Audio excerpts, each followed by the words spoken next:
मैं 2-3 चीजें हैं वो लोगों के सामने रखना चाह रहा हूं। पहली बात तो ये है कि पाकिस्तान टीम बुरा खेल रही थी, ये खुशदिल शाह को तो पाकिस्तान के अंदर ही फैंस पर्ची पर्ची कह रहे थे, उस वक्त वो झगड़ा उन्होंने नहीं किया। फेस कवरिंग हो जाए, लेकिन ऐसे नहीं होगा।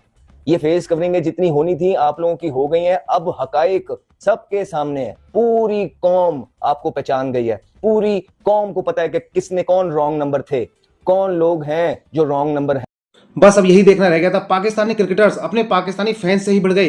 जब सीरीज उन्होंने न्यूजीलैंड से 3-0 से हारी तो फैंस उन्हें ट्रोल करने लगे और इस बात पर खुशदिल साहब पूरी तरह से भड़क गए और पाकिस्तानी जो फैंस थे उनसे लड़ने के लिए बिल्कुल तैयार हो गए। उन्होंने फेंसिंग तोड़कर लड़ने की कोशिश की, लेकिन गार्ड्स उन्हें खींचकर ले गए। रियलिटी बताता हूँ, खुशदिल शाह की 2 तस्वीरें आई, एक के अंदर उसको लोगों ने पकड़ा, दूसरे के अंदर वो शर्ट उसकी ऊपर हुई है, मारने जा रहा है फैन को। मैं देख के हैरान हो गया, मैं परेशान हो गया, भाई इसको क्या हो गया, ये क्या फड्डा हो गया। मुझे लगा जैसे कि आप सबको लगा होगा कि नहीं यार फैन ने कुछ बुरा भला बोल दिया, जैसे हारिस रऊफ को यूएसए में बोला था तो ये गुस्सा कर गया। तो मुझे बड़ा अफसोस हुआ कि खुशदिल शाह को ऐसे गुस्सा नहीं करना चाहिए, खुशदिल शाह को कंट्रोल रखना चाहिए। फैंस तो फैंस है, आप बुरी परफॉर्मेंस दिखाओगे लोग बोलेंगे।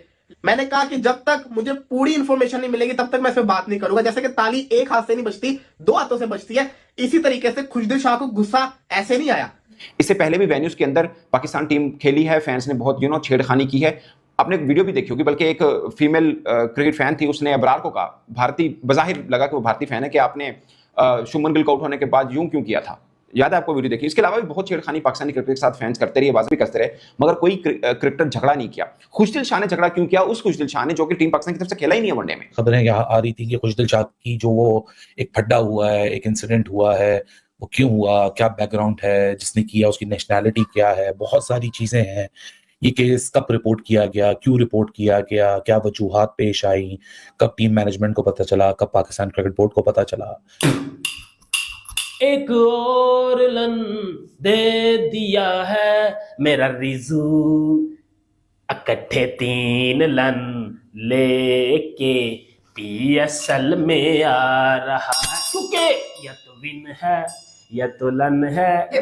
मैच खत्म हुआ, मैच खत्म होने के बाद जब टीम दोबारा आ रही थी ग्राउंड की तरफ चल के आ रही थी, तो 3 फैंस जो खड़े थे ना, उन्होंने ट्रोल किया पहले पाकिस्तानी प्लेयर को। सबसे पहले पश्तो में गालियां निकाली गई नसीम शाह को, उसके बाद पश्तो में ही बाबर आजम को गालियां निकाली गई, उसके बाद जब खुशदिल शाह को गाली निकाली गई तो खुशदिल शाह को गुस्सा चढ़ा, बाबा जी खुशदिल शाह उसके माथे लग गया, मतलब कि पहुंच गया उसको मारने के लिए। ठीक है, आप हिसाब लगाए, पहली बात है कि ऐसी सिचुएशन होनी नहीं चाहिए थी, गालियां नहीं निकालनी चाहिए थी। मगर हमारे घंटे के जो मीडिया वाले रिपोर्ट की ये कर रहे हैं कि जो पश्तो में गालियां निकाल रहा था वो फैन था अफगानिस्तान का, अफगानी भाई था वो, ठीक है, और दूसरी तरफ एक लड़का था पंजाबी में गालियां निकाल रहा था गंदी। बीच में प्लेयर्स भी और बीच में क्रिकेट बोर्ड में लोग भी, ये इसी तरह ही चलता रहेगा, आप ये याद रखिए। और बेचारा जो डोमेस्टिक का प्लेयर है वो अपनी अच्छी अपॉर्चुनिटी के इंतजार में ही जो है वहां बूढ़ा हो जाएगा, घिस जाएगा। घिसा दिए आपने सारे प्लेयर, और यार ये आपके सीनियर प्लेयर हैं, आप लोगों ने रोला डाला हुआ था, कैंपेनें चला के लाखों रुपया आप फेंकते हैं और अपने ही यंगस्टर्स को जो है ना आप डिग्रेड करा दें।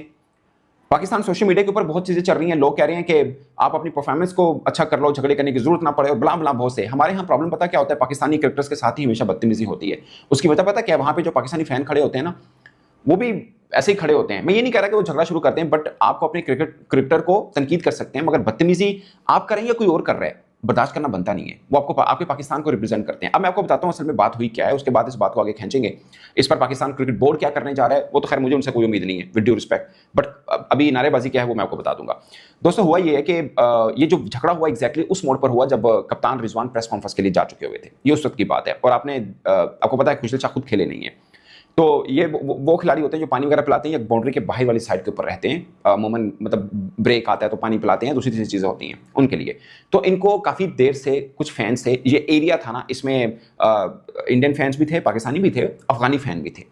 ठीक है, ये पाकिस्तानी मतलब जो क्रिकेटर खड़े थे, इनको ये फैंस, अब ये फैन को मैं आपको बाद में बताऊंगा, बार बार छेड़ रहे थे, टीम की परफॉर्मेंस को लेकर बातचीत कर रहे थे। तो क्रिकेटर्स के होता है यार, उनकी ये भी उनकी प्रोफेशनलिज्म है कि फैन तनकीद करते हैं तो वो कोई जवाब नहीं देते, मुड़ के भी नहीं देखते, और देखना भी नहीं चाहिए, वो होता है, हर एक का मुंह नहीं बंद कर सकते आप। ठीक है, मगर ऐसी क्या बात हुई कि खुशदिल शाह झगड़ने चल पड़े?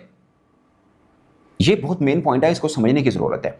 फैन पहले पाकिस्तानी क्रिकेटर्स को बुरा भला कहते रहे, पाकिस्तान टीम को बुरा भला कहते रहे, किसी ने कोई रिएक्ट नहीं किया।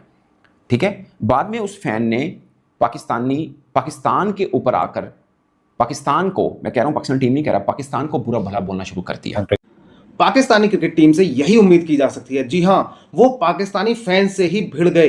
ये देखिए, जो फैंस उनका सपोर्ट करने के लिए स्टेडियम में आते हैं, जब उन्हें रिजल्ट नहीं मिलते और लगातार सिर्फ हार ही हार मिलती है, तो वो भी फ्रस्ट्रेट हो जाते हैं और कुछ ना कुछ कमेंट्स पास करने लगते हैं हर खिलाड़ी के लिए। लेकिन खुशदिल शाह को ये बिल्कुल भी ना गवारा था और वो उस फैंस से भिड़ गए, लड़ने मरने के लिए तैयार हो गए। फेंसिंग तोड़कर वो उससे लड़ना चाहते थे, लेकिन सिक्योरिटी गार्ड्स उन्हें खींचकर ले गए, नहीं तो वो हाथापाई के लिए भी तैयार थे अपने पाकिस्तानी फैंस से। भाई इसमें पाकिस्तानी फैंस की क्या गलती है? वो लगातार आपका मैच देखने के लिए आते हैं। पाकिस्तान से वो न्यूजीलैंड आपका मैच देखने जाते हैं, न्यूजीलैंड जब पाकिस्तान आती है वो तब आपका मैच देखने जाते हैं, वो चैंपियंस ट्रॉफी में आपका मैच देखने जाते हैं। पर रिजल्ट हर जगह सेम ही उन्हें मिलता है कि पाकिस्तानी टीम हर बार उनका दिल तोड़ देती है। तो वो कुछ ना कुछ तो कमेंट पास करेंगे, लेकिन पाकिस्तानी जो खिलाड़ी हैं उन्हें ये भी ना गवारा है। हालांकि मोहम्मद रिजवान ने कहा कि वो जो पाकिस्तानी फैंस हैं वो ये बेइज्जती डिजर्व नहीं करते जो उनकी हो रही है हमारी वजह से। हम प्रोफेशनल खिलाड़ी हैं, हमें हर जगह अच्छा परफॉर्म करना चाहिए। कोई भी पिच अच्छी या बुरी नहीं होती, टीम अच्छी या बुरी होती है। इस बार वो इस बात को कहता हुआ नजर आया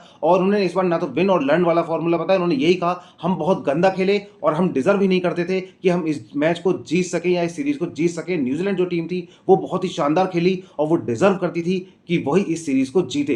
तो हमें बहुत ज़्यादा अब परफॉर्म अच्छा करना पड़ेगा, पीएसएल में अच्छा अपने फॉर्म को वापस लाना होगा, नहीं तो पाकिस्तानी फैंस हमसे इस तरह ही नाराज रहेंगे और वो हो सकता है पीएसएल भी देखने ना आए। तो कुल मिलाकर यह है कि खुशदिल शाह को किसी भी फैंस के साथ ऐसा बिहेव नहीं करना चाहिए था। लोगों का काम है, वहाँ हजारों 20-30 हज़ार दर्शक थे, कोई कुछ भी बोल देता है तो आप हर किसी से नहीं लड़ सकते। लेकिन पाकिस्तानी क्रिकेट टीम के खिलाड़ी इस वक्त पता नहीं क्या है, किस हालात में चल रहे हैं। हम मानते हैं हम मेंटली थोड़े डिस्टर्ब हो चुके हैं लगातार हार से, लेकिन आपको अपना ये एग्रेशन पिच पर दिखाना है, अपोजिशन के सामने दिखाना है। जो फैंस आते हैं वो सभी के होते हैं, उनके साथ आप ऐसा बिहेव नहीं कर सकते खुशदिल शाह। तो आपको ये भी सीखने की जरूरत है और मैं तो कहता हूं खुशदिल शाह पर 2 या 3 मैच का बैन लगना चाहिए। उसके बाद उन्हें अपनी गलती का एहसास होगा। पाकिस्तानी बोर्ड से ये अपील की जाती है कि वो इन पर 2 या 3 मैच का प्रतिबंध लगाएं और इन्हें बताएं कि आपने कितना गलत किया है। आप किसी भी फैन से लड़ाई करने नहीं जा सकते। अगर अभी तक आपने वीडियो को लाइक और चैनल को सब्सक्राइब नहीं किया है तो जल्दी कीजिए। मैं आपका दोस्त प्रवीण कुमार शर्मा।